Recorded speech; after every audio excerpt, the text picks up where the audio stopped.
have no clue about what I want to do with my life. I have no interest because I saw every subject as a study, as work, and I excelled at every subject just for the purpose of excelling and not learning. And quite frankly, I'm very scared.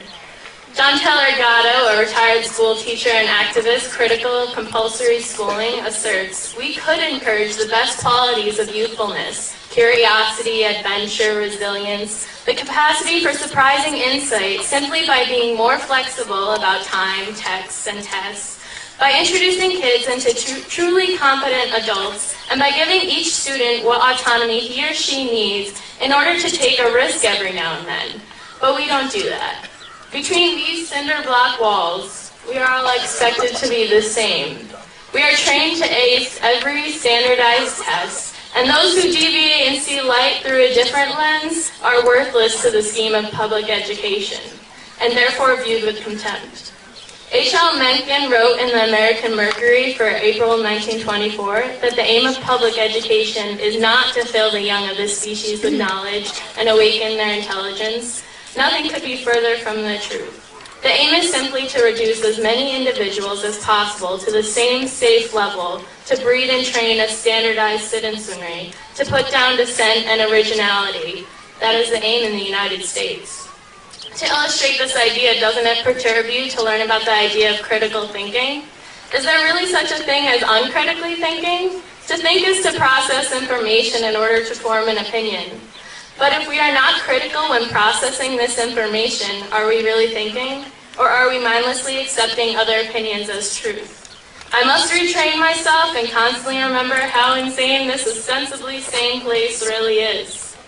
And now here I am in a world guided by fear, a world suppressing the uniqueness that lies inside each of us. A world where we can either acquiesce to the inhuman nonsense of corporatism and materialism or insist on change. We are not enlivened by an educational system that clandestinely sets us up for jobs that could be automated, for work that need not be done, for enslavement without fervency for meaningful achievement. We have no choices in life when money is our motivational force. Our motivational force ought to be passion, but this is lost from the moment we step into a system that trains us rather than inspires us. We are more than robotic bookshelves, conditioned to blurt out facts we were taught in school. We are all very special. Every human on this planet is very special. So aren't we all deserving of something better? Of using our minds for innovation rather than memorization, for creativity rather than futile activity, for rumination rather than stagnation? We are not here to get a degree to then get a job so we can consume industry-approved placation after placation. There is more and more still. The saddest part is that the majority of students don't have the opportunity to reflect as I did.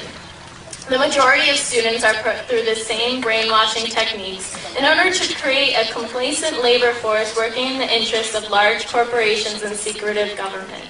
And worst of all, they are completely unaware of it.